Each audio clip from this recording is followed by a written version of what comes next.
Assalamualaikum warahmatullahi wabarakatuh. Terima kasih atas kesempatannya kali ini. Kami dari kelompok 13 Komunikasi Bisnis Akuntansi A1 semester 5 ingin menerangkan atau menjelaskan mengenai materi kami, yaitu negosiasi dengan anggota kelompok, yaitu saya sendiri dengan NIM E2B019027 dan teman saya Jian Kotrunanda NIM E2B019043. Yang terakhir ada Helia Septiana E2B019046. Jadi pengertian negosiasi sendiri di sini yaitu negosiasi atau negotiation dalam arti harfiah adalah negosiasi atau perundingan. Negosiasi adalah komunikasi timbal balik yang dirancang untuk mencapai tujuan bersama. Negosiasi dipahami sebagai sebuah proses di mana para pihak ingin menyelesaikan permasalahannya, melakukan suatu persetujuan untuk melakukan suatu perbuatan, melakukan penawaran untuk mendapatkan suatu keuntungan tertentu, dan atau berusaha menyelesaikan permasalahan untuk keuntungan bersama atau win-win solution. Negosiasi juga biasa dikenal sebagai salah satu bentuk alternatif dispute resolution. Dengan demikian, secara sederhana dapat disimpulkan bahwa negosiasi adalah suatu cara bagi dua atau lebih pihak yang berbeda kepentingan, baik itu berupa pendapat, pendirian, maksud, atau tujuan dalam mencari kesepahaman dengan cara mempertemukan penawaran dan permintaan dari masing-masing pihak sehingga tercapai suatu kesepakatan yang dapat diterima masing-masing pihak. Esensi dari negosiasi sendiri, walaupun berbentuk berbeda, namun esensi lobby dan negosiasi mempunyai tujuan yang sama, yaitu untuk mencapai sesuatu target atau objektif tertentu. Lobby atau negosiasi harus diperankan oleh pelobi yang mahir dan mempunyai kemampuan berkomunikasi yang tinggi atau komunikabilitas. Hanya saja, negosiasi merupakan suatu proses resmi atau formal. Sedangkan untuk lobby merupakan bagian dari negosiasi, dapat pula dikatakan sebagai awal dari suatu proses negosiasi sendiri. Untuk tujuan negosiasi, yaitu negosiasi bertujuan untuk menemukan kesepakatan antara dua belah pihak secara adil dan dapat memenuhi harapan atau keinginan kedua belah pihak tersebut. Selain untuk mendapatkan sebuah kesepakatan, negosiasi juga untuk mendapatkan sebuah keuntungan dan menghindarkan kerugian atau memecahkan problem yang lainnya. Di sini ada manfaat yang diperoleh dari suatu proses negosiasi. Yang pertama, terciptanya jalinan kerjasama antar institusi atau badan usaha ataupun untuk perorangan melakukan suatu kegiatan atau usaha bersama atas dasar saling pengertian. Dengan adanya jalinan kerjasama inilah maka terciptanya proses-proses transaksi, bisnis, dan kerja sama yang efektif. Yang kedua ada bagi suatu perusahaan itu negosiasi akan memberikan manfaat bagi jalinan hubungan bisnis yang lebih luas dan juga mengembangkan pasar dalam suatu perusahaan. Yang terakhir ada meningkatkan relasi, reputasi, dan profesionalisme seorang pelobi ataupun pebisnis. Kemudian ada pola perilaku negosiasi. Pola perilaku negosiasi di sini sendiri ada 4. Yang pertama ada moving against atau punishing. Yang pertama yaitu menjelaskan, memperagakan, mengarahkan, mengulang-ulangi, menjernihkan masalah, mengumpulkan perasaan, berdebat, menghimbau, menghakimi, tak menyetujui, menentang dan menunjukkan pihak lainnya. Yang kedua ada moving fight atau pulling, yaitu memperhatikan, mengajukan gagasan, menyetujui, meringkaskan gagasan pihak lain, dan menjajaki. Yang ketiga atau selanjutnya yaitu ada moving away atau withdrawing, yaitu menghindari konfrontasi, menghindari hubungan dan sengketa, menarik kembali pembicaraan, berdiam diri, dan tidak menanggapi pertanyaan. Yang terakhir ada not moving atau letting be, yaitu mengamati, memperhatikan, memusatkan perhatian pada here and now atau mengikuti arus luas, menyesuaikan diri dengan situasi dan menyukainya. Selanjutnya yaitu tipe negosiasi. Yang pertama ada distributive negotiation, yaitu negosiasi di mana pihak-pihak yang terlibat di dalamnya saling bersaing untuk mendapatkan keuntungan terbesar dari negosiasi tersebut. Sehingga distributive negotiation seringkali disebut win-loss bargaining. Yang kedua yaitu ada integrative negotiation.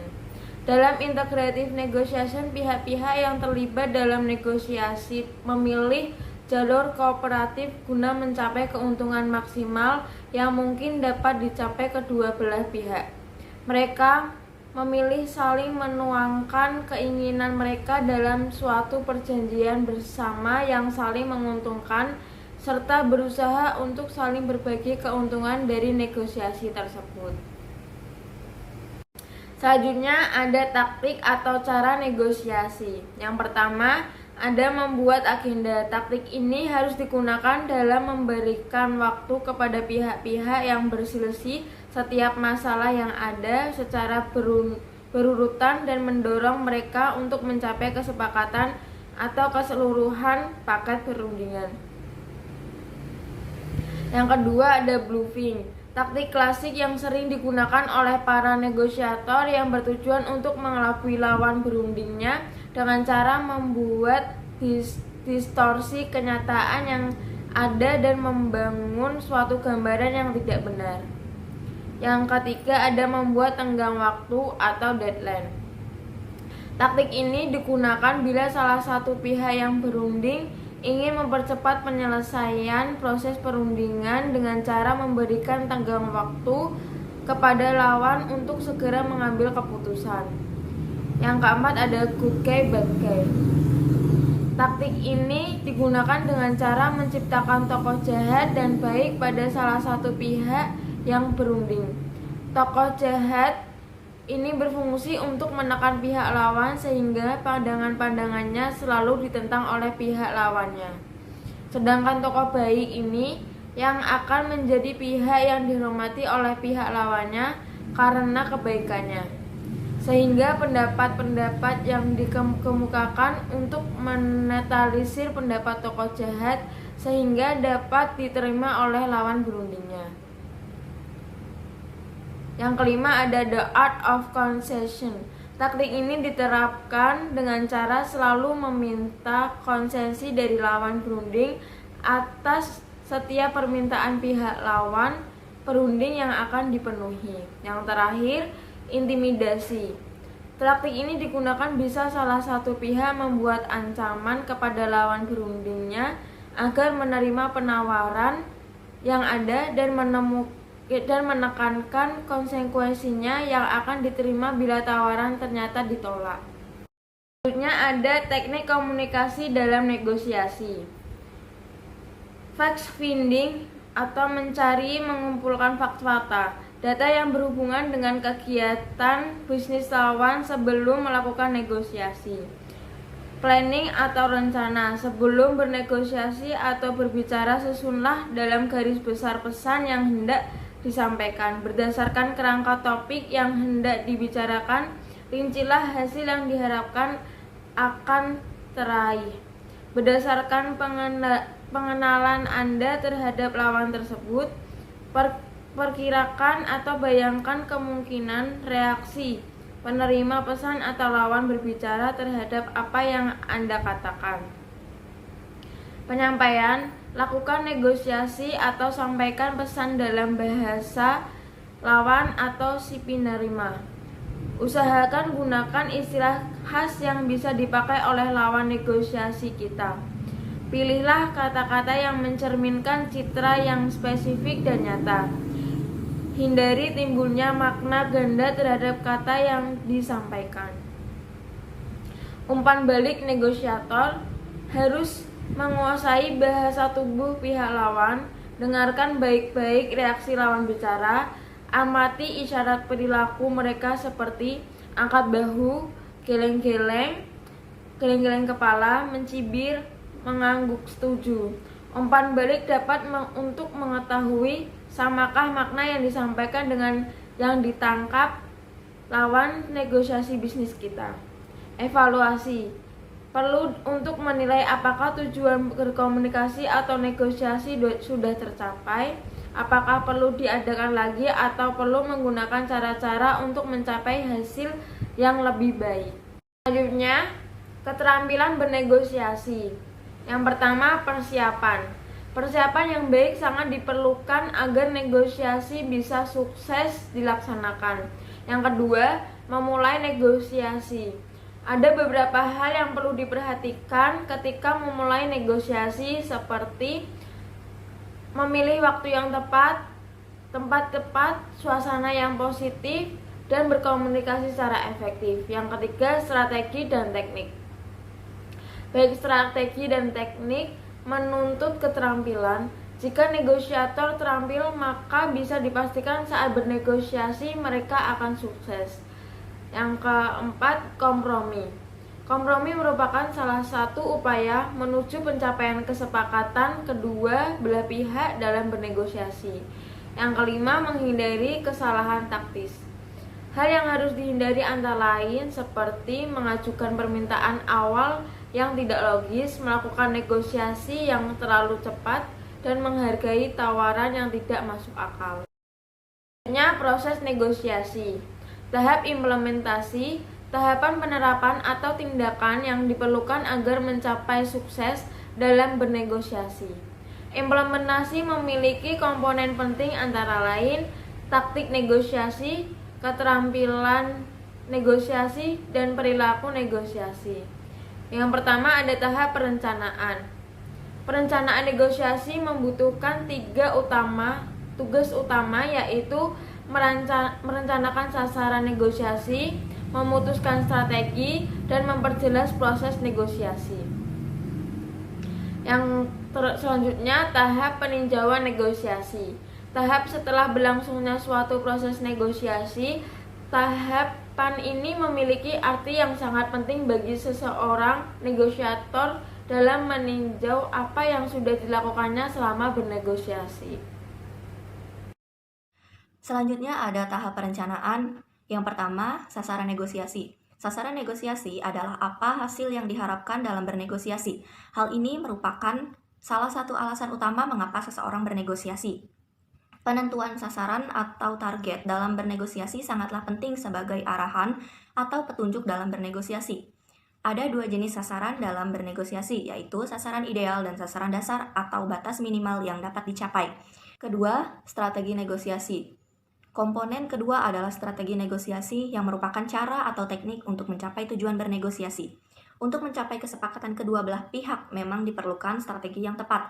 Ada beberapa strategi negosiasi yang dapat Anda gunakan dalam bernegosiasi, antara lain strategi kooperatif, strategi kompetitif, dan strategi analisis.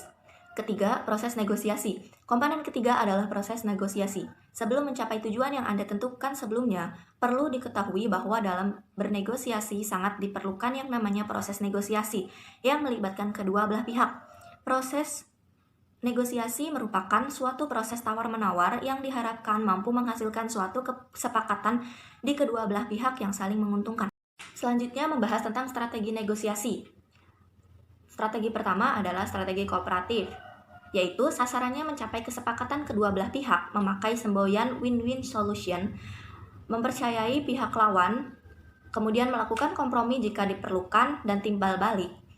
Yang terakhir, menciptakan landasan dan kepentingan bersama. Yang kedua ada strategi kompetitif, di mana sasaran strateginya adalah mengalahkan lawan, tidak mempercayai lawan, dan siap bertarung. Menuntut sebuah konsesi, menegaskan posisi dan melancarkan tekanan, dan tidak memberikan apa-apa serta menghabiskan semuanya. Yang ketiga adalah strategi analitis, yaitu mempunyai filosofi bahwa seorang negosiator adalah pemecah masalah, bukan seorang petarung. Kemudian, memandang negosiasi sebagai bentuk latihan dalam memecahkan masalah dan bukan sebagai permainan. Selanjutnya, berusaha kreatif dan bersama-sama mencari alternatif solusi, menggunakan kriteria yang objektif dalam mengambil keputusan dan membuat alasan yang rasional dan bukan atas dasar perasaan. Selanjutnya membahas macam-macam negosiator. Yang pertama ada negosiator curang. harus berhati-hati berhadapan dengan seorang negosiator yang curang karena pada dasarnya yang terlintas dalam benak pemikirannya adalah bagaimana memenangkan negosiasi dan mengalahkan Anda. Yang penting bagi negosiator curang adalah dapat memenangkan negosiasinya. Kedua, ada negosiator bodoh. Seorang negosiator yang bodoh cenderung menghendaki kekalahan untuk kedua belah pihak. Tidak peduli apapun yang Anda lakukan, ia akan berusaha sekuat tenaga agar tidak ada yang bisa menang. Yang penting baginya adalah tidak ada yang menang dalam bernegosiasi. Ketiga, ada negosiator profesional. Seorang negosiator yang profesional akan tahu apa yang sedang dinegosiasikan dan tahu bagaimana memperoleh apa yang diinginkannya. Ia memiliki pengetahuan dan keterampilan bernegosiasi yang baik. Yang tidak kalah pentingnya adalah ia tahu banyak hal tentang lawan negosiasinya. Keempat, ada negosiator naif. Pada umumnya ia adalah negosiator yang tidak siap bernegosiasi, tidak tahu pokok persoalan yang akan dinegosiasikan, bahkan cenderung percaya begitu saja pada pihak lawan negosiasinya. Kalau perlu, ia bersedia memberikan apa saja yang diminta oleh pihak negosiasinya. Dengan seorang negosiator yang naif, pihak lawan jelas dapat memenangkan negosiasi dengan mudah. Namun, pihak lawan sebaiknya tetap harus lebih berhati-hati, karena bukan tidak mungkin ia sedang menyembunyikan sesuatu yang tidak diketahui pihak lawan negosiasinya. Ia bisa saja menyetujui apa yang diinginkan pihak lawan negosiasi, karena ia mempunyai tujuan lain yang menurutnya sangat berarti baginya. Contoh kasus negosiasi. Di sini mengambil contoh tragedi Sukhoi, di mana asuransi dari Sukhoi masih dinegosiasi oleh PT Trimarga Tama, agen penjualan pesawat Sukhoi di Indonesia. Masih melakukan negosiasi dengan pihak Sukhoi Rusia terkait besaran klaim asuransi untuk para korban kecelakaan pesawat Sukhoi Superjet 100 di lereng Gunung Salak Bogor pada Rabu 9 Mei 2012. Trimarga Tama adalah perusahaan yang dimintai bantuan oleh perusahaan Sukhoi untuk menjadi perwakilan perseroan di Indonesia.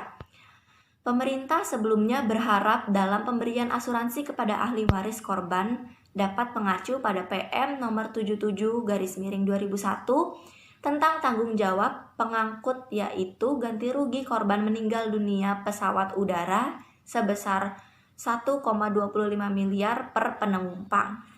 Terakhir adalah kesimpulan. Jadi, negosiasi merupakan bagian dari konsep komunikasi secara umum yang bertujuan mempengaruhi, menarik perhatian, menarik simpati, menimbulkan empati, menyampaikan informasi dari dan atau ke seseorang, kelompok, organisasi, perusahaan, lembaga negara, bahkan negara. Selain itu, dalam konteks PR, hal ini merupakan sesuatu hal yang dihadapi oleh seorang PR ketika akan melakukan suatu hubungan kerjasama atau ketika akan melakukan suatu penyelesaian masalah. Negosiasi itu sendiri bisa terjadi apabila aktivitas lobbying mendapat respon dari pihak lain. Jika pihak lain tidak menanggapi pendekatan yang dilakukan di antaranya melalui lobby-lobby, maka negosiasi boleh jadi tidak akan terjadi. Sebaliknya, negosiasi bisa terjadi karena adanya konflik dan lobbying ada di dalamnya untuk mengurangi konflik tersebut. Sekian presentasi dari kelompok kami, kurang lebihnya kami mohon maaf. Terima kasih. Wassalamualaikum warahmatullahi wabarakatuh. Totalnya jadi segini ya. Oh, bikin video mahal juga ya? Masih bisa kurang lagi gak sih? Sebenarnya harga udah standar sih sesuai konsep dan brief yang kalian pengen. Ya budget kita nggak sampai segitu. Kira-kira bisa dibuat jadi setengah harganya lagi nggak ya? Oh kalau gitu konsepnya harus disesuaikan sama budget ya. Gimana kalau misalnya gini? Kita harus cari alternatif kamera yang lebih murah. Terus kita nggak usah pakai lighting. Kita cukup ngandelin cahaya matahari aja. Terus kalau audio cukup dari kamera juga. Deadline-nya minimal 3 bulan lah. Oke?